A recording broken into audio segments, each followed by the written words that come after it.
Mensagens que edificam, ministradas pelo pastor Sidney Ferreira.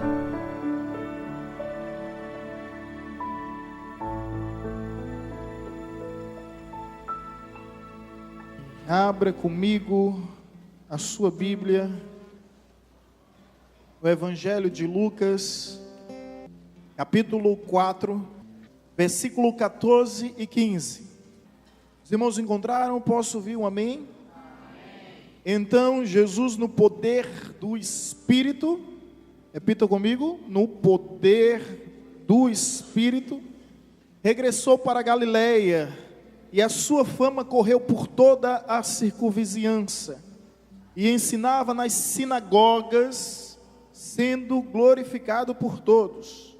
Indo para Nazaré, onde fora criado, entrou num sábado na sinagoga, segundo o seu costume, e levantou-se para ler.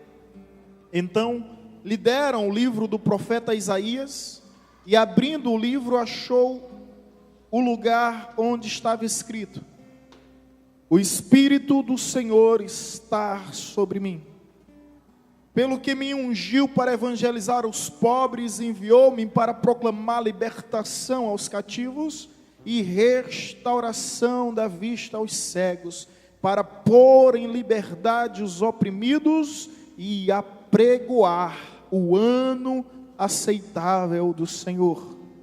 Tendo fechado o livro, devolveu ao assistente e sentou-se.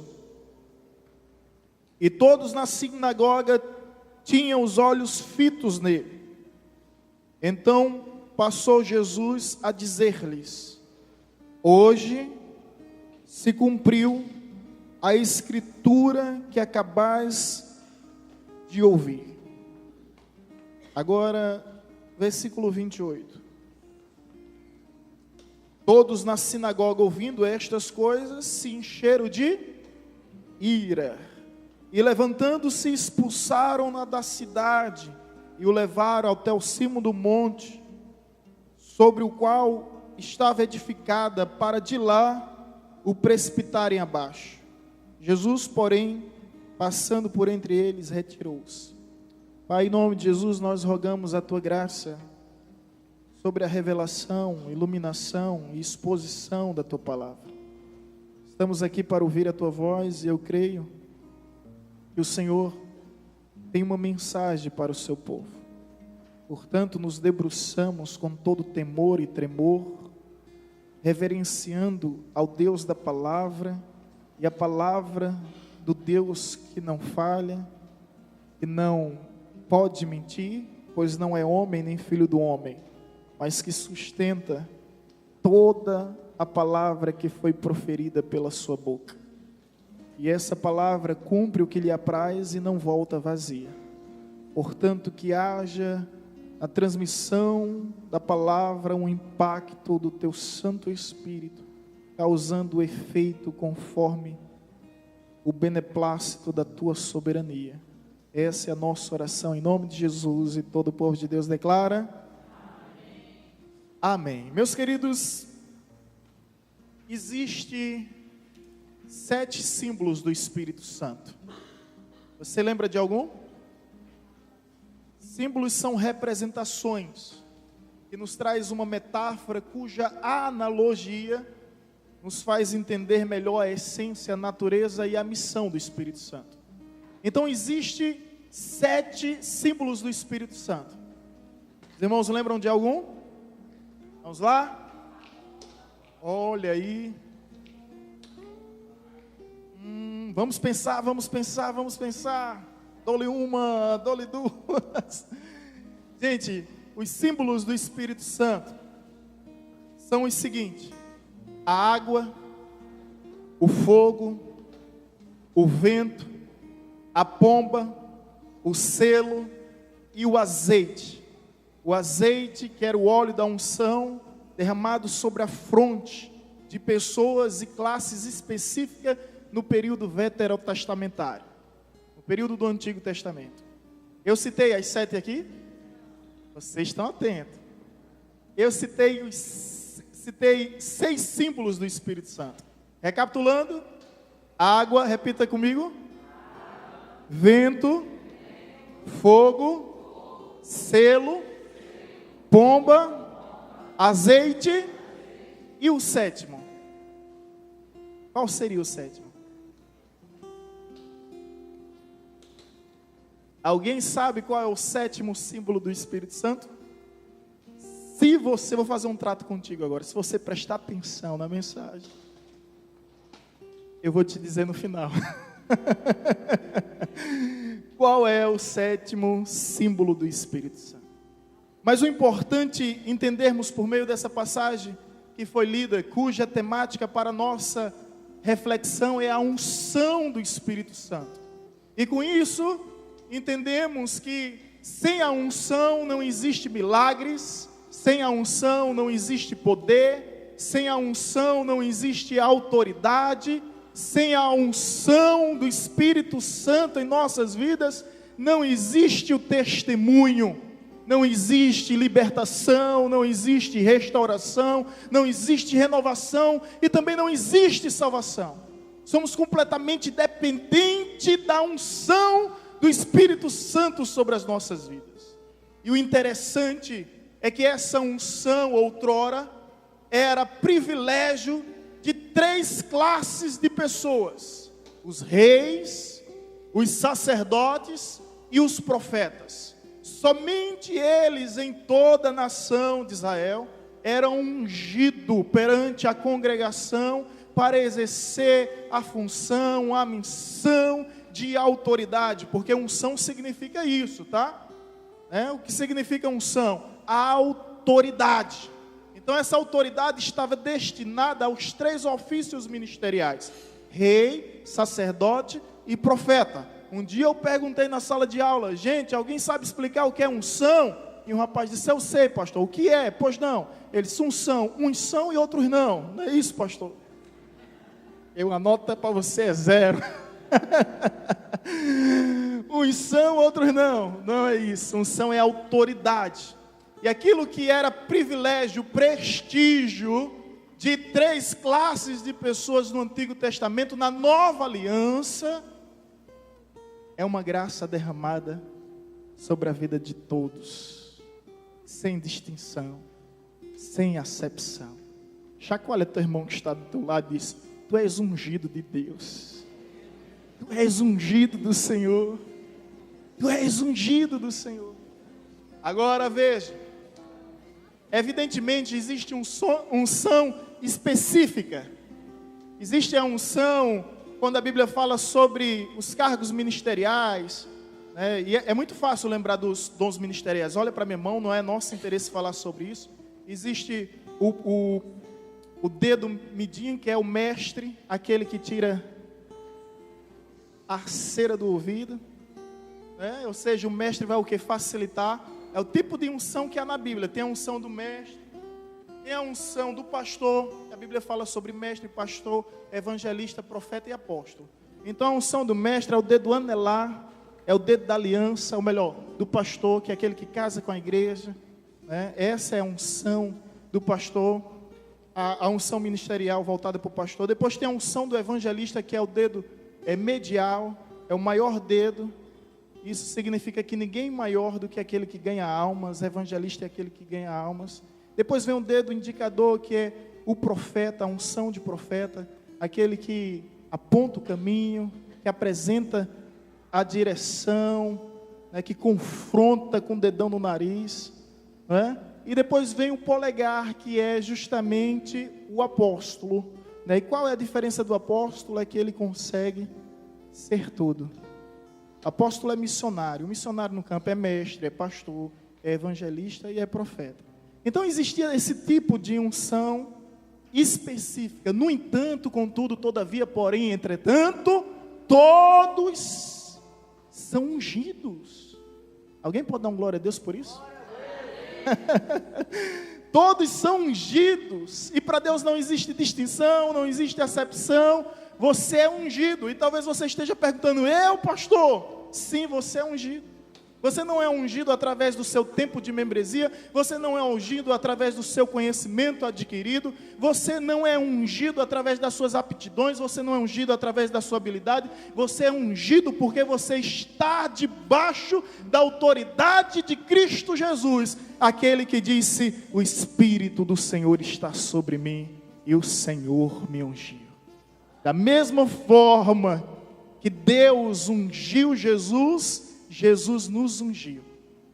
Isso está explicado em João 20, 21, onde Jesus aparece aos discípulos e diz: assim como o Pai me enviou, eu também vos envio. E soprou sobre os discípulos o quê? O Espírito Santo. Olha só, fazendo uma analogia com o Antigo Testamento, quando Deus modela aquele boneco feio de barro, eu acho que era feio, porque veio do barro, Deus suja com suas mãos de lama, e ele até então é um ser inanimado, uma criatura sem um fôlego de vida. O que é que Deus faz? Sopra, e a partir de então, o sopro de Deus começa a fazer do homem um ser vivente.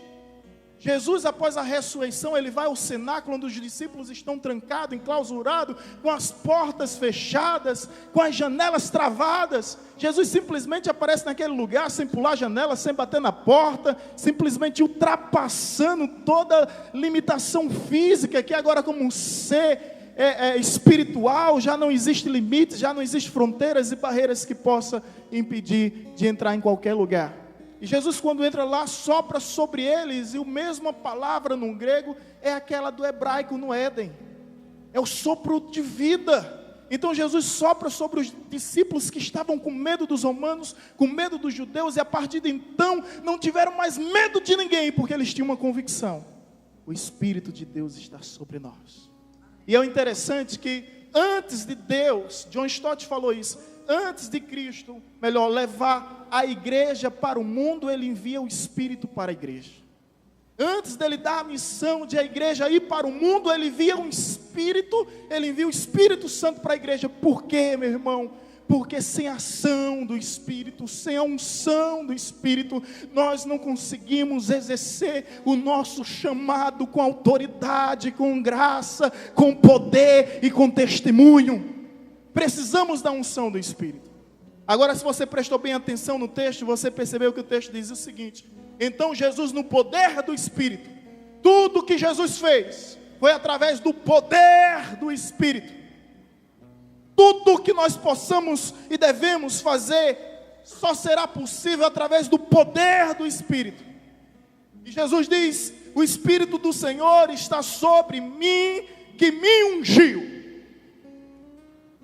Que me ungiu. Toda unção tem um propósito. Se você for ver o texto, me ungiu para, depois me ungiu para, depois são citadas algumas características que depois nós vamos meditar um pouco sobre elas. Mas unge com um propósito. Deus te ungiu. Você é ungido de Deus. Quantos deram glória a Deus? Eu posso ouvir? Agora você é ungido para um propósito. Deus não te ungiu aleatoriamente. Ele te ungiu porque Ele tem um propósito em sua vida. E Ele quer te usar como instrumento em suas mãos, instrumento de honra, instrumento de poder, canal de bênção. É isso que Deus quer. É isso que Deus vai fazer. É isso que Deus, na verdade, já está fazendo. Então, quando fala unção, aí sim, permita-me aqui trazer algumas lições. Para evangelizar os pobres. Então, gente, a unção do Espírito vem sobre as nossas vidas para que venhamos evangelizar, sermos evangelizadores. Agora escuta bem, o que é evangelho? O que é evangelho? São as boas novas. Se o Espírito está sobre você, meu irmão, dos seus lábios só sairão e fluirão palavras de boas novas. Você consegue entender isso? Se o Espírito Santo habita em você, você não é um baú de más recordações que fica nutrindo amargura sobre amargura. Até mesmo porque você conhece o que a Bíblia diz, que da mesma fonte não pode fluir águas doces e águas amargas. Se o Espírito de Deus está sobre você, você só vai abençoar. Como a Bíblia nos diz, abençoeis e nunca amaldiçoeis. Não nos compete amaldiçoar quem quer que seja. Então, Espírito está para evangelizar, a unção para evangelizar os pobres. Eu aqui, eu fico maravilhado com a revelação da palavra de Deus. Em tudo que é cultura, tudo que é tradição, em toda clã, raça, etnia, povos, tribos, os pobres eram marginalizados na sociedade. Era marginalizado, não tinham atenção. Como hoje, a realidade sempre foi a mesma. E Jesus, ele agora diz que o Espírito está sobre ele e ungiu para evangelizar quem? Aos pobres. Agora no reino de Deus, os pobres têm vez, têm voz, têm espaço, têm lugar. Os pobres vão clamar porque serão ouvidos. Lembra de Bartimeu? O que é que dizem a Bartimeu? Cala a boca, ele não vai te ouvir. E ele, filho de Davi, tem misericórdia de mim. Porque agora o evangelho vem para os pobres. E aqui a gente está tratando mesmo no sentido de classes sociais, mas quando a gente eleva, transcendendo para a dimensão do espiritual, quem é rico diante de Deus? Tendo em vista que a salvação só pode ser alcançada pelo sangue do Cordeiro, então todos nós somos pobres diante de Deus. Então quando diz o evangelho vem para os pobres, é que através das nossas riquezas, das nossas posses, dos nossos bens, nós não conseguimos conquistar a salvação. Ela é graça gratuita da parte de Deus. Amém? Então, se o Espírito Santo está sobre você, querido, você é um evangelizador. E como evangelizador, você vai anunciar em todo o tempo. E escuta só, você é um mensageiro da parte de Deus. Lembra da viúva de Serepta? Daquela pobre viúva onde o profeta de Deus é usado. E através de então, o azeite dela se multiplica. Agora perceba o que o texto nos diz. Quanto mais ela usa o azeite, mais o azeite se multiplica. Quanto mais ela derrama sobre as vasilhas, mais azeite tem na sua botija. Então, se você é um mensageiro de Deus, não poupe, não economize. Deixa fluir as palavras da boa nova do Evangelho sobre a sua vida. Agente de paz, instrumento de bênção. Sabe, provedores de unidade, de união. A Bíblia nos diz que nós temos que ser amigos do bem, inimigos de contenda, pacificadores, aqueles que promovem a paz. Então, se o Espírito Santo, é fácil identificar uma pessoa que tem um Espírito Santo. Ela não fala, ela não empresta a sua língua a Satanás para maledicências. Ela não vai caluniar, ela não vai difamar, ela não vai denegrir. Ela vai fazer igual José. Você já parou para perceber que coisa tão extraordinária, José? Quando José descobre que Maria está grávida, o que você faria no lugar de José? Certamente você ia procurar as autoridades judaicas para que ela viesse ser apedrejada. Afinal de contas, você se sentiu defraudado, ludibriado, enganado. Mas sabe o que a Bíblia diz? José saiu em silêncio porque era um homem justo diante de Deus. Olha, esses detalhes às vezes, sabe, me deixam assim, fascinados. Ele saiu em silêncio, em oculto, porque era justo diante de Deus. Mas a sua mentalidade até então era que tinha sido traído. Mas até então ele confia em Deus, ele espera em Deus. Se o Espírito Santo está sobre você, meu irmão, você vai ser um evangelizador. Viver o Evangelho são as boas novas, não são as más antigas. O que é as más antigas? É quando você vai conversar com o irmão, olha só, aquela pessoa que está lá no altar pregando, cantando, louvando, faz 3 anos que aquele miserável, infeliz, passou por mim e não me deu a paz do Senhor. Quem é que ele pensa que ele é? Pessoa completamente amargurada, né? Agora deixa eu te dizer uma verdade. Pessoas feridas ferem pessoas. Existe todo um diagnóstico de quem se afasta da igreja, sabia? Começa a se ausentar no culto, começa a sentar nas últimas cadeiras. Isso é tudo um diagnóstico. Lá na capela do seminário, eu estava nas 3 primeiras cadeiras. A exemplo de Diogo, Rafaela, Mariana, Yolanda, Deizinha e Vanessa aqui. As 3 primeiras cadeiras. Existe todo um diagnóstico.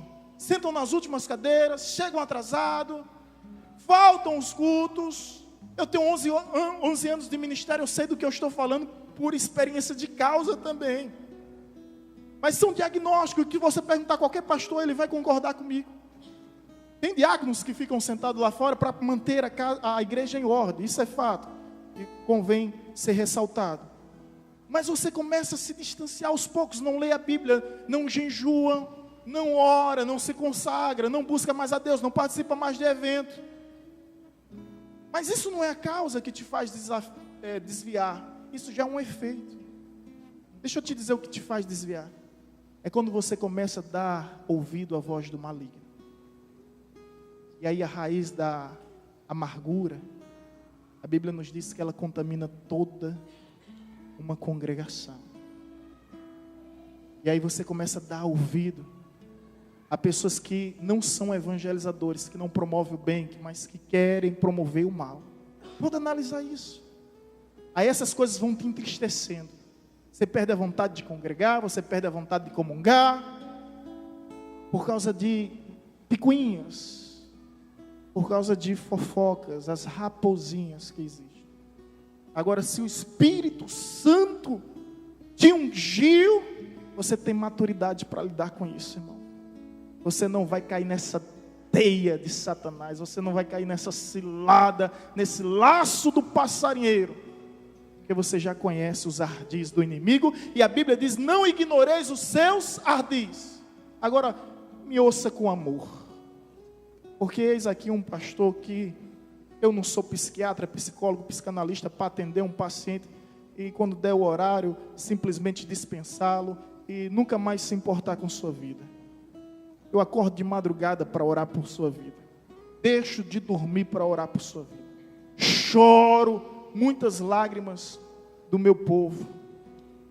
Isso é pastor. Pastor se envolve, pastor se entrega. Não tem como não se entregar, não tem como. É um misto de emoção diário que a gente vive.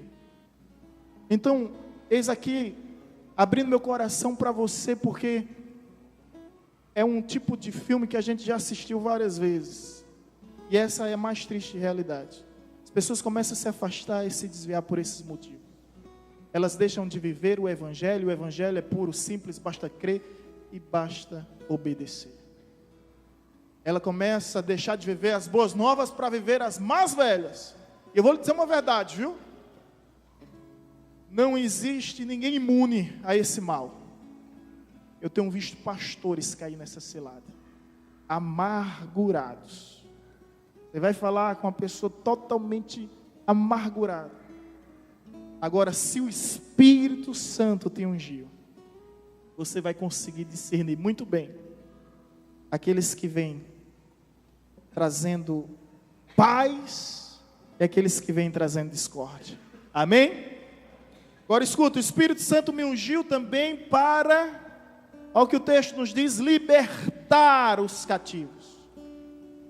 Ou seja, o Espírito Santo nos unge, e através da unção do Espírito Santo nós somos evangelizadores, e agora nós somos libertadores. Você foi ungido para libertar, para livrar pessoas, ou seja, para promover liberdade em nome de Deus, da parte de Deus. Quantas pessoas não estão cativas e oprimidas pela garra do inimigo, mas quando nós conseguimos tirá-las, sabe, das presas da dúvida, das presas do engano, das presas da falsidade, da hipocrisia, Por isso que aquele que é ungido por Deus, ele vai libertar as pessoas do cativo. Ele vai libertar as pessoas de suas prisões. Gente, deixa eu dizer uma coisa. Há uma diferença de salvação e santificação, e é grande.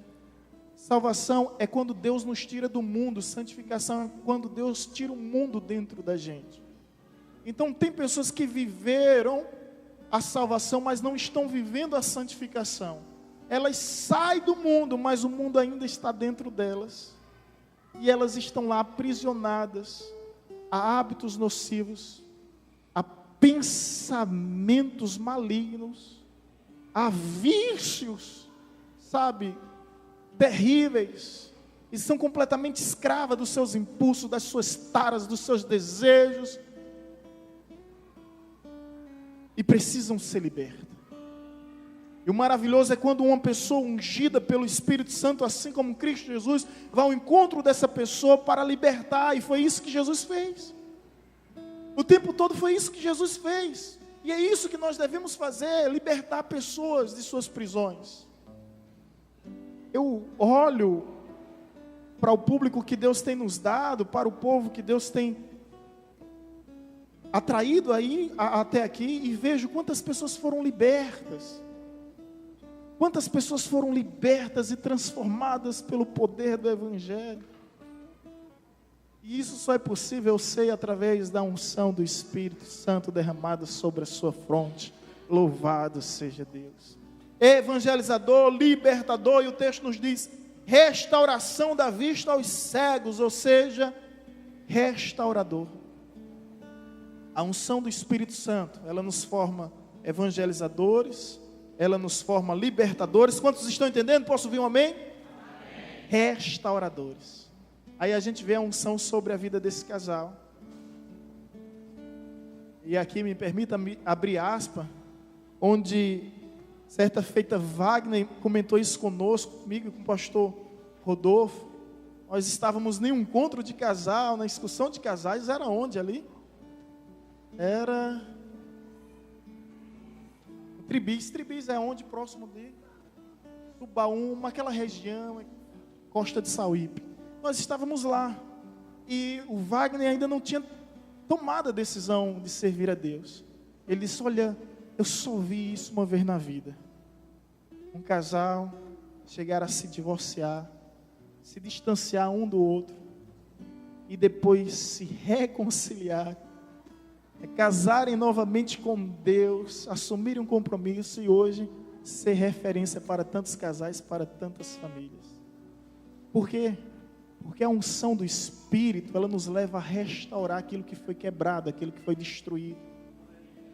Ouvi uma vez um casal sendo interrogado porque estava nas suas bodas de ouro, 50 anos, casal de velhinho, casal de anciãos. Aí disse, qual é o segredo? E o velhinho olhou para a velhinha e disse, o segredo é porque nós somos de uma época, meu filho, que quando as coisas quebravam, a gente consertava. Não jogava fora. Esse é o segredo. Nós vivemos, infelizmente, uma geração descartável. Casamento está em crise, divórcio. Engravidou sem planejamento, aborto. Vovô, vovó adoeceu, eutanásia. Mata. Geração de compromissos descartáveis. Mas quando o Espírito do Senhor está sobre nós, nós vamos restaurar. E a missão de Jesus é restaurar. Olha, tem uma passagem bíblica que fala sobre Jesus que é fascinante. É o que diz, Ele não apagará o pavio que fumega, nem quebrará a cana despedaçada. Olha a missão de Jesus. Ele vem como restaurador. E essa nossa missão, se o Espírito Santo está sobre você, meu amigo, você não vai desistir. Você não vai simplesmente abandonar os projetos, por mais difíceis que ele esteja. Você vai, através do poder do Espírito, restaurar em nome de Jesus. Restaurar da vista aos cegos. Agora, você como restaurador, o irmão não consegue ver, compete a você mostrar o verdadeiro caminho. Foi isso que o bom samaritano fez, sabia? Ele pega aquele óleo de azeite e ele derrama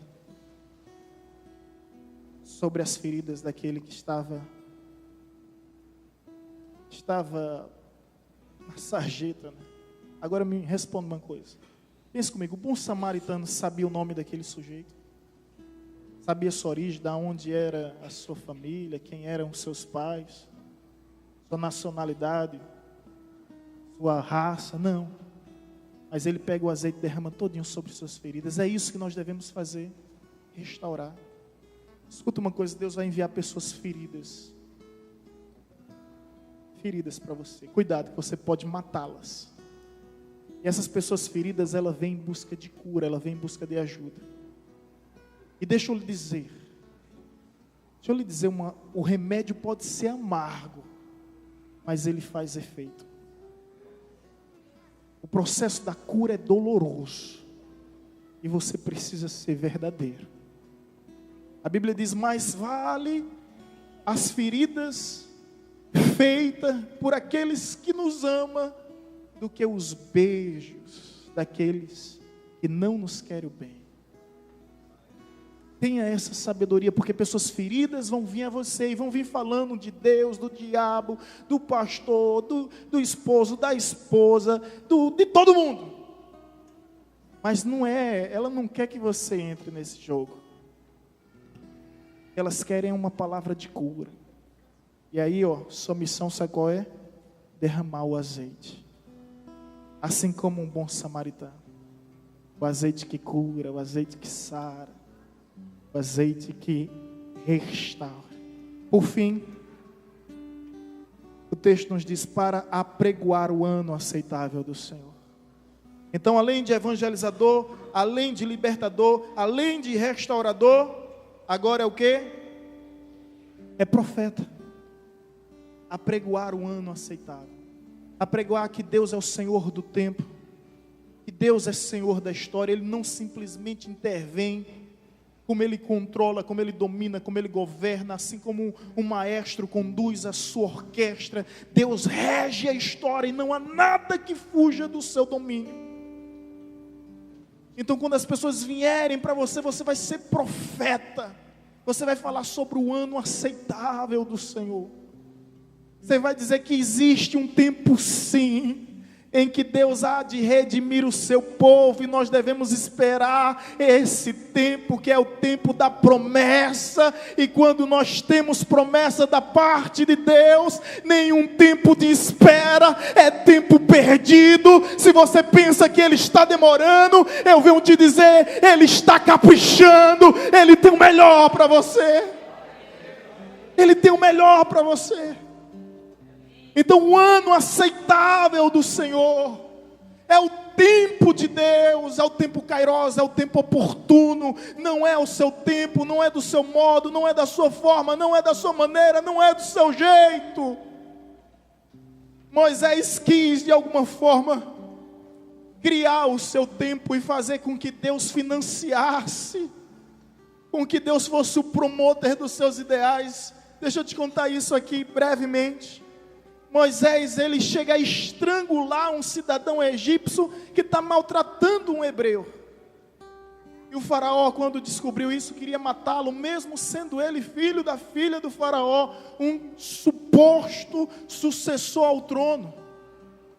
Mas a lei sempre foi duralex sed lex, a lei é dura, mas é lei. E segundo o código de Hammurabi, olho por olho, dente por dente, teria que morrer. Então, mesmo sendo herdeiro, mesmo sendo filho adotivo, mas teria que morrer. O que é que Moisés faz? Foge. Agora, 40 anos depois, chega o tempo kairos, é o tempo de Deus. Aí quando chega o tempo oportuno de Deus, aí Deus disse, Moisés, é agora, na minha hora, da minha forma, do meu jeito. Tira a sandália dos teus pés, porque o lugar... A primeira lição que Deus deu a Moisés. Primeira lição. Moisés está cuidando do rebanho, está lá uma voz por trás de uma sarça ardente que queimava, mas não se consumia. Brilhava, mas não se se depreciava, e a voz dizendo: Moisés, Moshe. E ele vai naquela curiosidade. Quando ele chega diante da sarça ardente, a primeira lição que Deus disse a Moisés: tira a sandália dos teus pés, porque o lugar em que pisa é terra santa. Sabe o que é que Deus está querendo dizer? Não é do seu jeito, não é da sua forma, não é da sua maneira, não é no seu tempo. Sou eu que mando, sou eu que governo, sou eu. E eu sou o que sou. Então é na forma de Deus. E se o Espírito Santo está sobre você, você vai apregoar o ano aceitável do Senhor. O que é que você tem apregoado aí, irmão? Apregoado a crise que o Brasil está vivendo? É isso que você tem apregoado? As misérias, as desgraças, as maldições? Ergue tua voz de profeta e começa a apregoar sobre a nossa nação o ano aceitável do Senhor. O ano aceitável de Deus. Agora deixa eu concluir te dizendo algo. Lá no seminário, o pastor, professor de arqueologia, deixou uma dúvida no ar, e eu, como muito curioso, eu fui procurar saber. E para isso, eu fui no Recife Antigo. E lá no Recife Antigo existe a primeira, preste muita atenção no que eu vou falar aqui, por gentileza. Existe a primeira sinagoga das Américas, onde os judeus, ao serem expulsos da Alemanha, da Europa, vieram para as Américas, e em Recife, no Recife Antigo, fizeram a primeira sinagoga. São as ruínas, os restos daquela sinagoga. Ao serem expulsos, eles subiram, pegaram o navio e subiram. Subiram todo o mar Atlântico e chegaram simplesmente a fundar Nova Mahatma, Nova York. Recife poderia ser uma Nova York hoje. Por expulsar os judeus, é história, tá? E eu comecei a entrar naquela sinagoga, e eu disse: que coisa interessante, você vai vendo detalhes, e eu, meu Deus, que coisa fascinante em relação ao que o pastor tinha dito, artefatos arqueológicos, que comprova toda a veracidade do que estou falando. E aí eu cheguei justamente no centro da sinagoga. Tem lá a sinagoga, tem um local que é a leitura, e existe na sinagoga lá, eu vi isso, 3 cadeiras. 3 cadeiras. Na época de Jesus, você percebeu, o texto diz o seguinte: e ensinava nas sinagogas, sendo glorificado por todos. Na época de Jesus existia 435 sinagogas espalhadas nas regiões. Jesus vai a essa sinagoga, a ele é dado o livro de Isaías. Quando ele lá abre o livro de Isaías, aparece justamente a passagem de Isaías capítulo 61, onde o profeta, 600 anos antes de Cristo, tinha dito: o Espírito do Senhor está sobre mim. Jesus lê essa passagem. No entanto, volta a falar sobre as 3 cadeiras. Existia a cadeira do rabino, a cadeira de Moisés e a cadeira do Messias. Aquela cadeira foi logo após o cativeiro babilônico. Havia 400 anos que aquela cadeira não era ocupada por ninguém. Porque a esperança dos judeus, e essa cadeira tinha em todas as sinagogas, a esperança dos judeus é que quando o Messias viesse, ele se assentasse naquela cadeira. Justamente naquela cadeira. A cadeira de Moisés era sentada por uma autoridade religiosa, que era o sacerdote. As escrituras eram lidas por alguém inteligente, versátil nas escrituras, como Jesus. Tinha que conhecer o hebraico, tinha que conhecer o aramaico. Então Jesus não está lá por acaso. Quando ele chega, ele é logo respeitado como mestre. Dão a ele as escrituras que era pergaminho, era rolos. Ele abre, cai justamente em Isaías. Ele lê a passagem. Todavia, não sei se você prestou atenção, veja comigo o versículo 20. Tendo fechado o livro, devolveu ao assistente e sentou-se. Olha o que o texto diz: sentou-se. E todos na sinagoga tinham os olhos fitos nele. Por quê? Porque todos ficaram assim, fitos. O que é isso? Porque todos ficaram assim, fixos, fitos. Porque ele leu uma escritura? Era costume de ler qualquer escritura. Mas justamente porque na hora de sentar, ele não sentou nas cadeiras permitidas, que era a cadeira de Moisés, que era a cadeira do rabino. Ele senta na cadeira que há 400 anos, o período interbíblico de Malaquias a Mateus, não era ocupada por ninguém. Aí sim, quando ele senta naquela cadeira, vou ler novamente, versículo 20: tendo fechado o livro, devolveu ao assistente e sentou-se. E todos na sinagoga tinham os olhos fitos nele, assustado. Então passou Jesus a dizer-lhes: hoje, perceba, preste atenção, Jesus não fala antes de sentar, primeiro ele senta. Está conseguindo entender? Ele fecha o livro. Então começou a dizer-lhes, depois de sentado, ele lê a Bíblia em pé e começa a pregar sentado. Depois de sentado, aí ele disse: hoje se cumpriu a escritura que acabou. Desculpa. Que acabais de ouvir. E ele começa a pregar sentado. Aí no versículo 28, todos na sinagoga ouvindo estas coisas se encheram de ira. Se encheram de ira por quê? Porque ele sentou na cadeira que só poderia ser ocupada pelo Messias. E ele sentou naquela cadeira, ressaltando Isaías 61. O Espírito do Senhor está sobre mim. E o Senhor mesmo, foi quem me ungiu. E Ele me ungiu para evangelizar os pobres.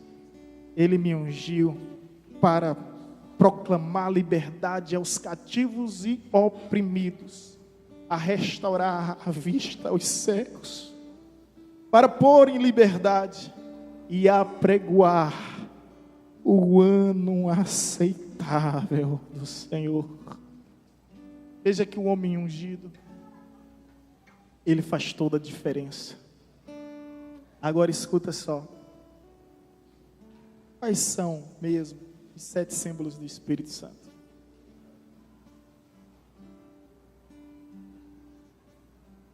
Alguém ousa responder?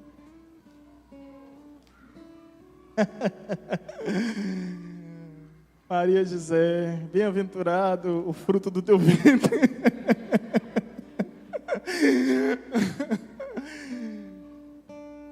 Sabe qual é o 7º símbolo do Espírito Santo?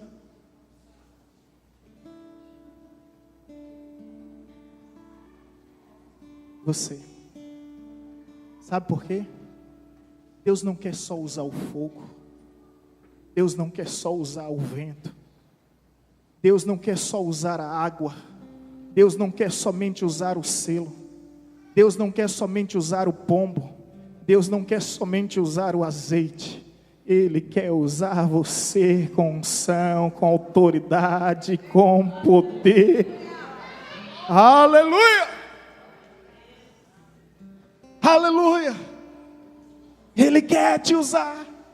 É por isso que você é o 7º símbolo do Espírito Santo. Você é uma representação do Espírito Santo. É por isso que a Bíblia te chama de morada, tabernáculo, casa, templo de Deus. Olha só, quando a gente para saber como a Bíblia se dirige até nós, meninas dos olhos de Deus, propriedade particular, tesouro exclusivo, nação santa, raça eleita, sacerdócio real, sal da terra, luz do mundo, ovelhas do meu aprisco, meu bom perfume, cartas vivas e lidas diante de todos os homens. Você é o 7º símbolo do Espírito Santo, porque Deus, Ele quer usar você, e para isso Ele te ungiu com óleo de alegria. A unção de Deus existe sobre você. Há sobre você a unção do Espírito. Então, meu irmão, a unção do Espírito. Através da unção do Espírito, nós viveremos os milagres de Deus. Nós viveremos o poder de Deus. Nós viveremos as maravilhas de Deus. Porque tudo que Jesus fez, Ele fez porque Ele foi ungido pelo Espírito Santo. E nós somos ungidos pelo Espírito Santo. A partir de hoje, comece a se comportar como tal. Meu amigo pastor Rodolfo presenciou alguns momentos sobre isso. Por gentileza, me traz o azeite ali. Sobre o que é unção.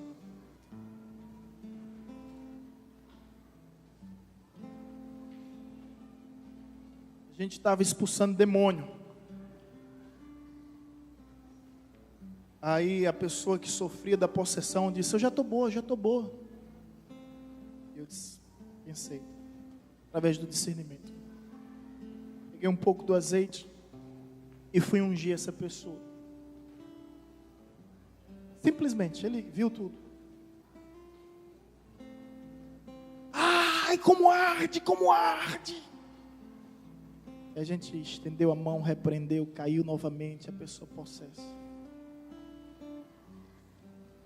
E a partir de então, uma pessoa ainda deitada, se batendo, uma cena triste, a gente colocava um pouco desse óleo, que não é milagroso, tá?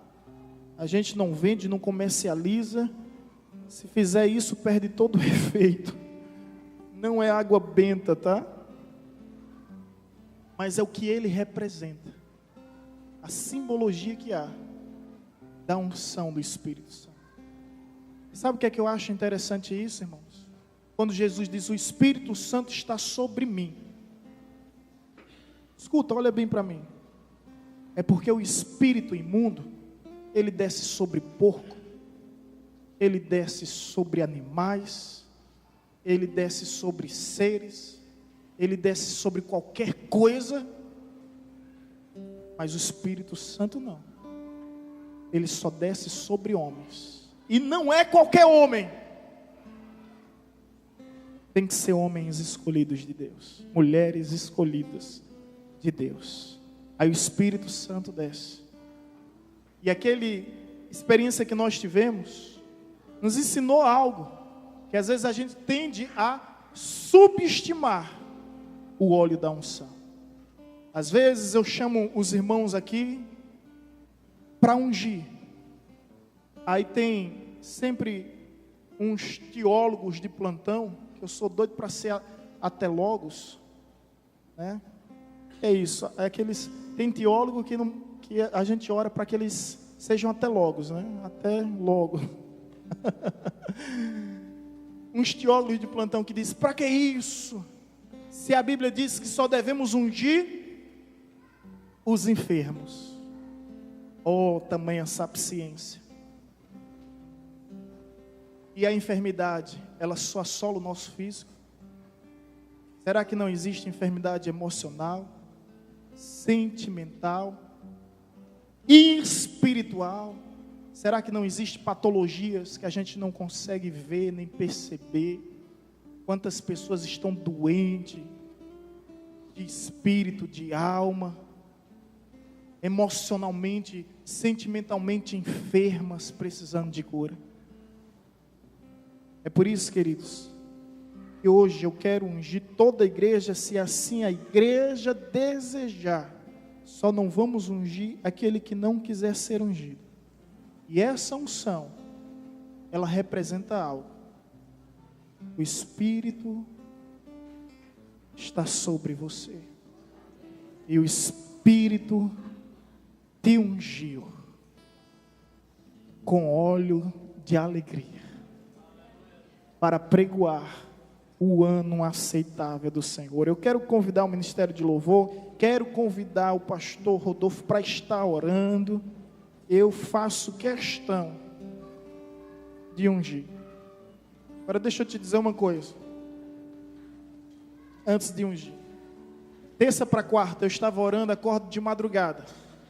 Quando eu acordo de madrugada, eu ouço uma voz dizendo: unge ao meu povo.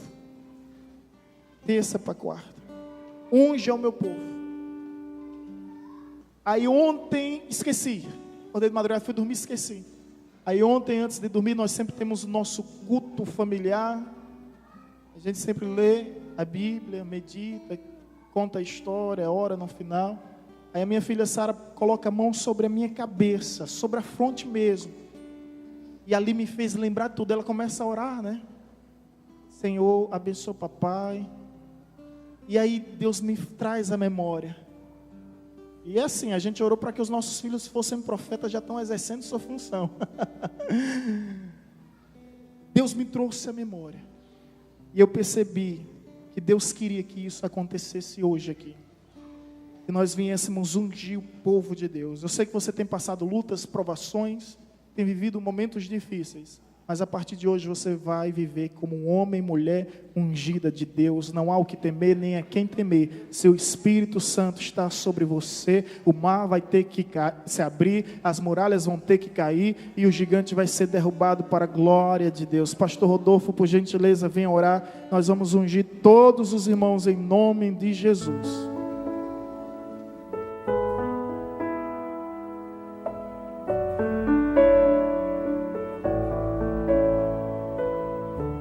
Você acabou de ouvir uma mensagem ministrada pelo pastor Sidney Ferreira, da Igreja Batista Evangelizadora.